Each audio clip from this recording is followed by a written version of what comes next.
no Yeah. wonder, sure, no wonder that they kept you to be the closer for the Brands at Home event. It's in the name, At Home Chef. It is. Everybody loves Home Chef at Home, which is where we all find ourselves today, I think. Um, there's a lot of exciting things going on at Home Chef, and we'll get into them. But I thought it would be great to start with your background.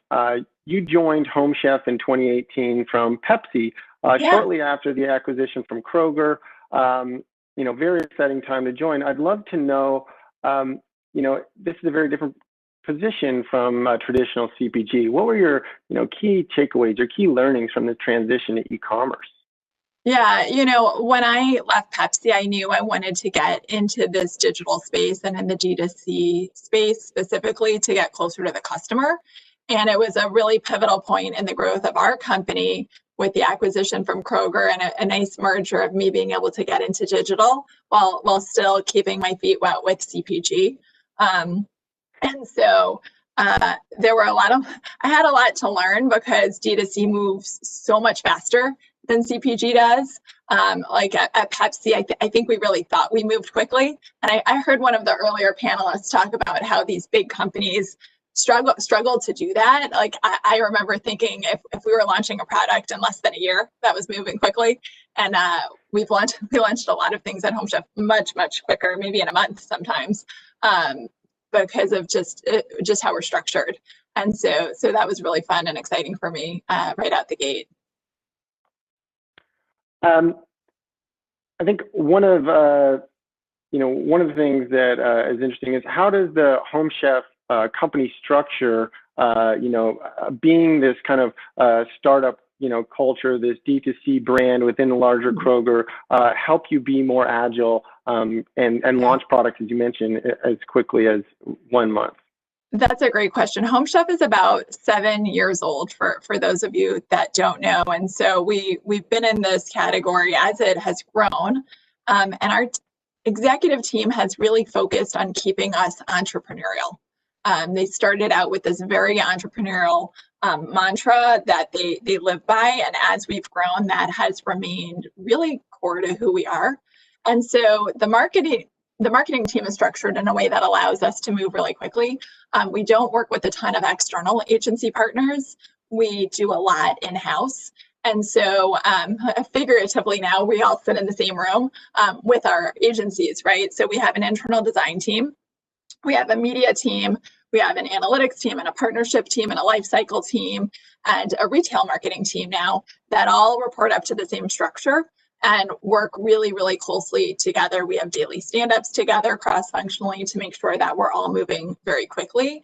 And so that enables us to keep that entrepreneurial spirit alive and make decisions very quickly. It also allows us to really focus on this idea of test and learn.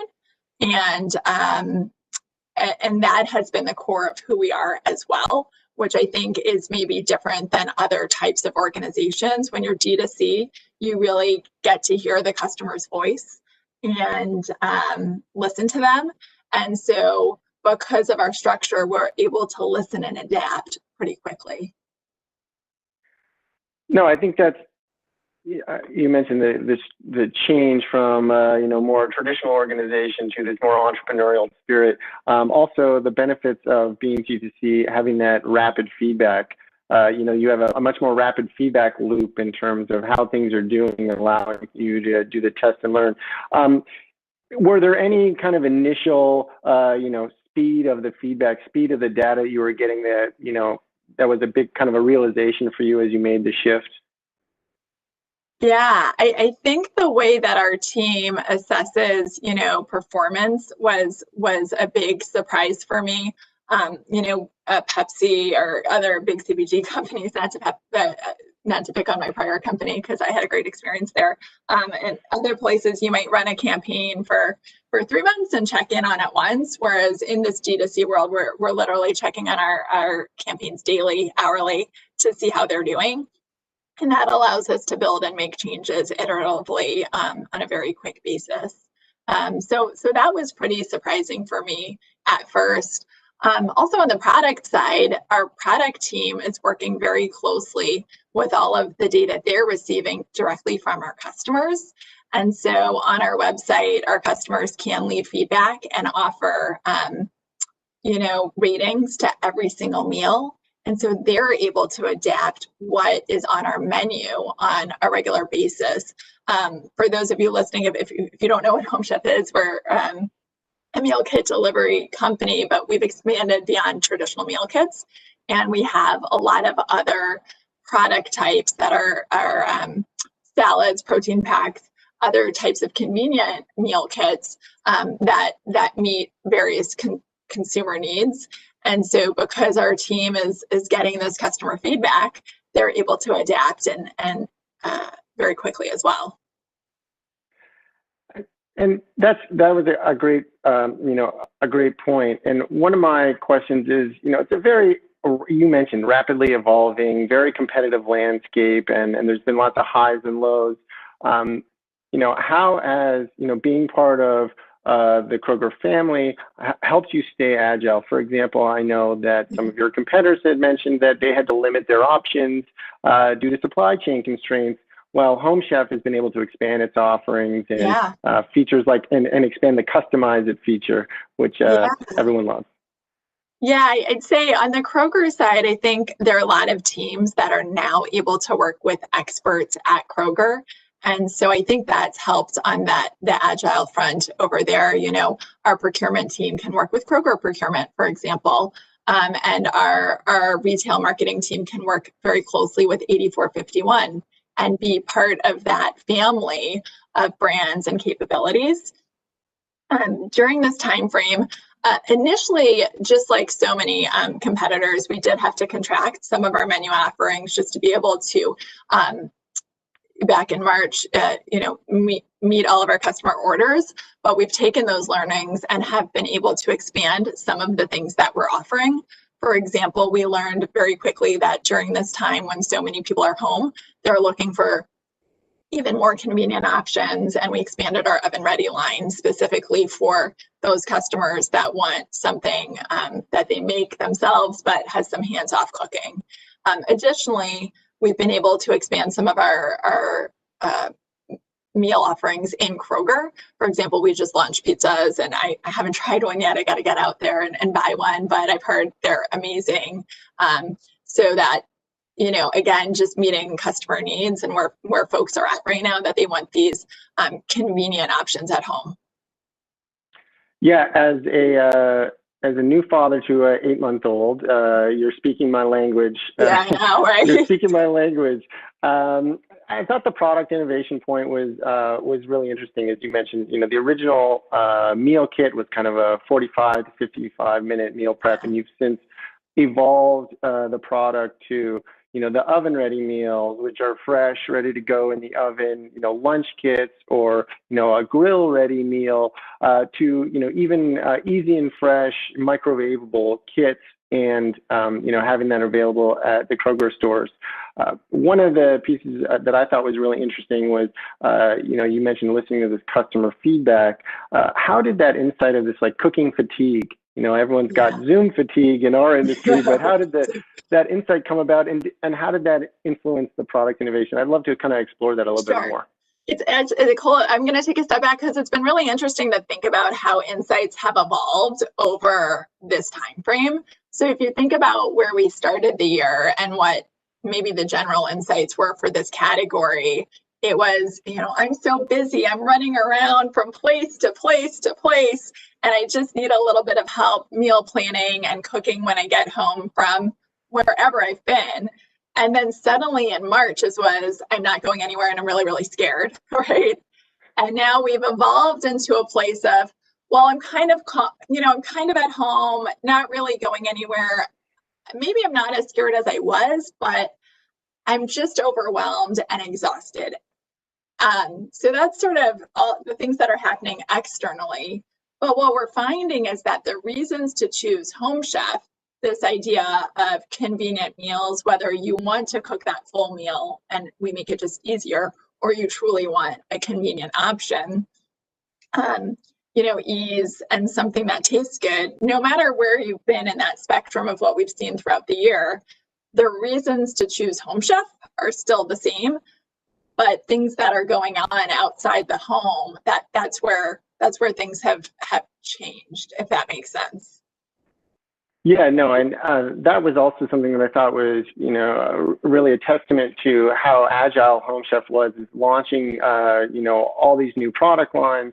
How has this vast expansion of the categories challenged you as a marketer, everything from, creative development to media mix? And how much, I guess, of the learnings that you get from, let's say, microwavable can you, use elsewhere? Yeah, well, that's a good question. I think the key learning is that our oven ready product that we launched was last year was really successful, and customers have been really excited about it. And so we expanded upon that this year for our core customers. And so because of that success, we decided to go on and continue innovating in that space. And so we did recently launch a product called Fast and Fresh that is microwavable, but the food comes fresh. And so I think that just knowing what people are going through right now, and we're going through it too, is shaping the kinds of products that we're thinking about and the things that we want to bring to our customers. And so that has certainly shaped the way we think about things, but we also give each product that we launch its own creative look and feel, so that it does feel different to customers and that they can tell the difference between what they're getting. And for this product range, there's the opportunity for your customers like myself, who may be super busy, to even get a meal kit that caters to these kind of quick from fridge to plate options. Or if on Fridays I think I have enough time to actually cook a meal, I can do the meal kit option. How are you, with the help of 8451, are you taking learnings from the kind of retail customer and applying that to your product offering? It'd be great to learn about how you're learning, because for most in the D2C or most consumer packaged goods companies, that's something that they didn't have available to them. Yeah, that's actually really interesting answer to that. When you think about the retail customer and the e-com customer, it's a very different need state. So a retail customer is saying it's 4 o'clock and I don't know what I'm having for dinner tonight. And I've got to stop by the store, and maybe I want to cook something and I don't want to run around the grocery store looking for ingredients, or I just want something made easy for me. Whereas an e-com customer is actually planning ahead and doing their meal planning and thinking, what do I want to eat next week and what kind of week is it? And so it's a bit of a different mindset, and we do look at the overlap and think about which of our e-com customers are also running into Home Chef, into Kroger stores to buy their Home Chef, because it does happen. But overwhelmingly, it's a different kind of mindset, and it's likely a different person, the planner versus the not planner. But I think we're there for both of them. And again, either way, they're looking for convenience and taste, no matter what their mindset is. No, and that's great. I think one of the big questions for a lot of marketers are, as we go from the pandemic to this being the new normal, it's posed a lot of challenges. Rich DeNardis, Home Chef CRO, said that this year has been excellent. Double-digit to near triple-digit growth over the last year, which is always exciting. But it poses some questions like, does return to normality with, maybe vaccines on the horizon threaten this kind of growth trajectory? Or is this kind of e-commerce genie already out of the bottle and we expect everything to be delivered to our door now? It's a good question. And I heard one of the earlier panelists talk about how kind of strange it is to work in a category that's doing well in this pandemic when so many things seem to be failing around the country and around the world.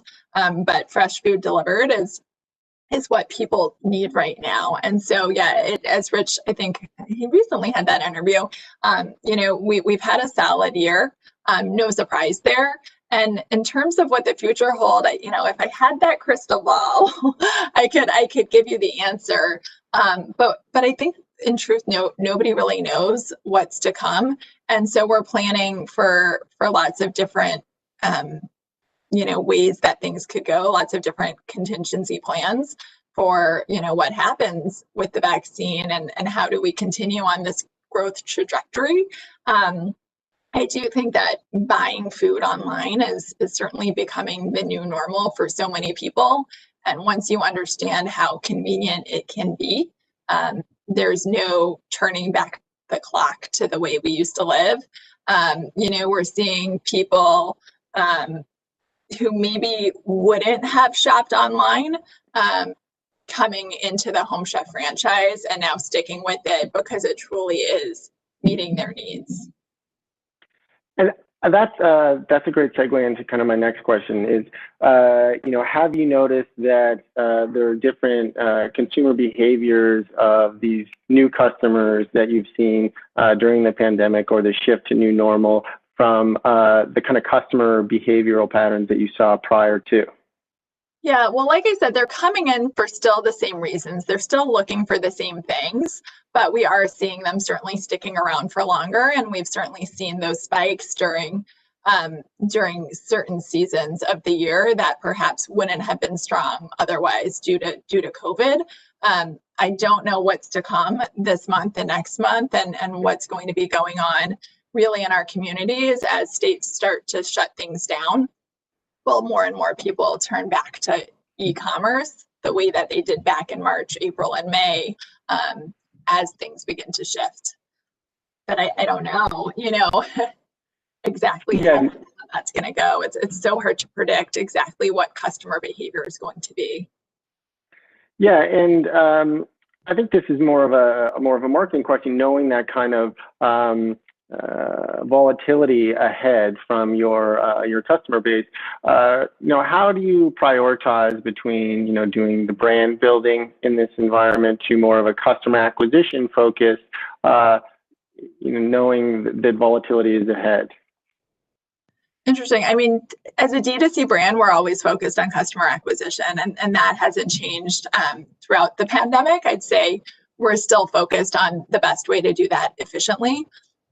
But what it has afforded us is the ability to do some more brand equity plays that maybe we wouldn't have done in the past. And we've certainly, as a business, contributed to the community in a number of ways. And we've been able to experiment with some of our brand messaging in ways that maybe we wouldn't have to just show the power of home, right? It's in our brand name and people are at home. And so we took some risks and came up with a few ads to really play with that, and kind of get a little bit more emotional than maybe we sometimes do, because we are so acquisition focused.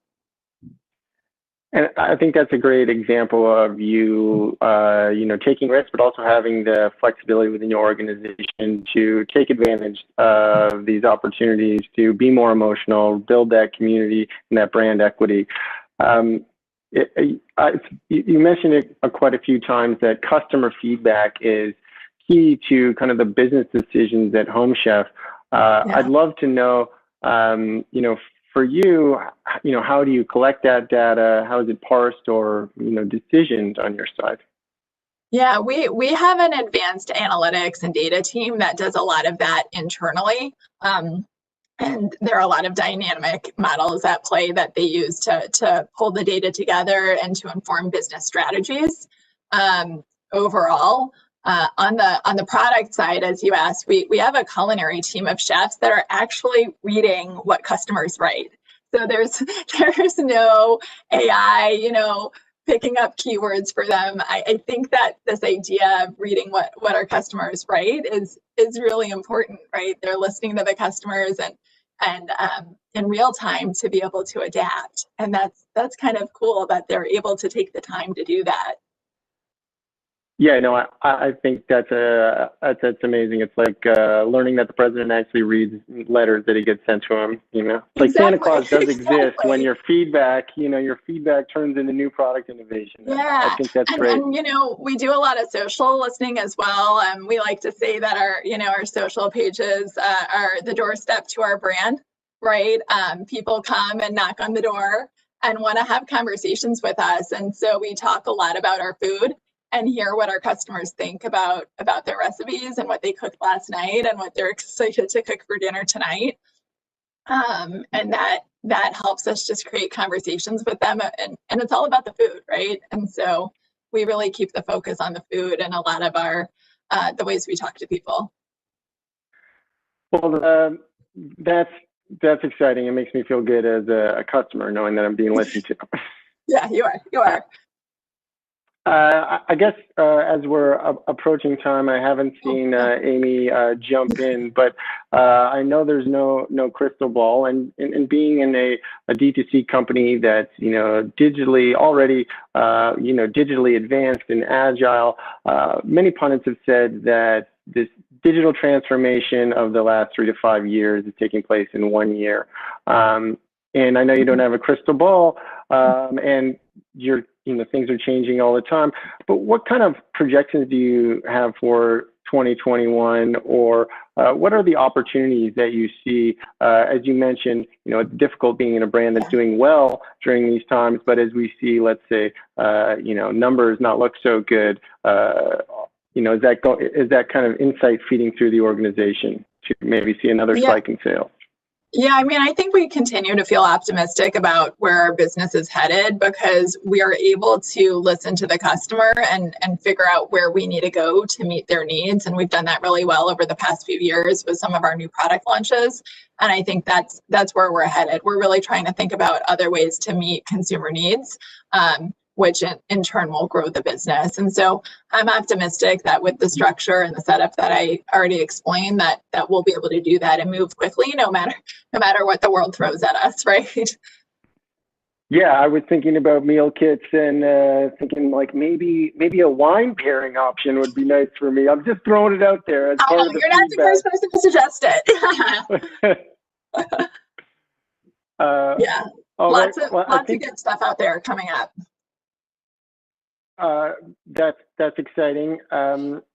Amy, I don't know if it's time for us to go to questions. I want to make sure that we have time to ask the questions. You have time to wrap it up. Answer questions.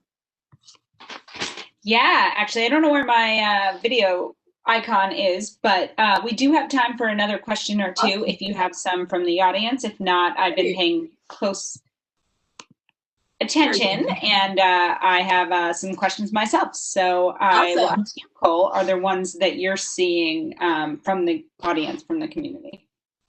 I'm not seeing any in the chat, or maybe I'm not looking in the right place. Or nobody has any questions. It's the end of the day. Q&A, okay. Well, there was a lot of good stuff there, so maybe people are also going through, a couple of ideas in their mind. I mean, I'd be curious to know, Shira and Cole too, from what you guys have seen, are there things that you've learned in this year that even if, the world did another complete 180, that you feel like you would implement or do with your customers, moving forward? Interesting. I'm thinking about it. I mean, I think one of the learnings that we had early on was that we had to shift our creative approach and our messaging approach. And it took us about a week to figure out how to shift everything and stop everything that was in motion. And I think if the world shifted again, no matter what direction, I think we'll be better prepared for that. Like I said, it only took a few days, but it still took a few days, right? And so when really big things happen, how do you figure out how to shift your strategy really, really quickly? And I think nobody knew what was coming. And if something does happen again, we'll all be better prepared for it. And do you have any recommendations for, one of the challenges of being sometimes a larger brand is that it's hard to move the ship, as they say. So being agile and being nimble, things that are often easier in smaller brands, isn't as easy. So have you and your team discovered any good takeaways for, how all of us might be able to move quicker and maybe with less process? Yeah, there's a couple of things that we did. I think one of the things that HomeShift does really well is that we're not afraid to make quick decisions. And so we implemented daily stand-ups as soon as we went remote. We actually really valued the in-person, the way we worked in person together. And I didn't used to work from home often at all because I loved being in the office to collaborate. And so because of that shift that happened so quickly, we implemented daily stand-ups, and that has allowed us to keep making those quick decisions. And then if we are taking a risk, it allows us to have the conversations and set up more time on the calendar as those things come up on a daily basis. And so I actually think that's a positive spin, is that teams have learned how to work almost closer together because of the shift in the way that we're working. Yeah, that's a good question. Yeah, that's awesome. That's great advice. I think having those daily check-ins, so you're not spending all your time reviewing, mountains of data, for instance, and you can just kind of quickly think about something, look at something, and move forward, are really, really helpful. Yeah, exactly. Great. Well, thank you so much, Shira Sure. and Cole, for closing out today's event. Thank you. Thank you for having me. Yeah.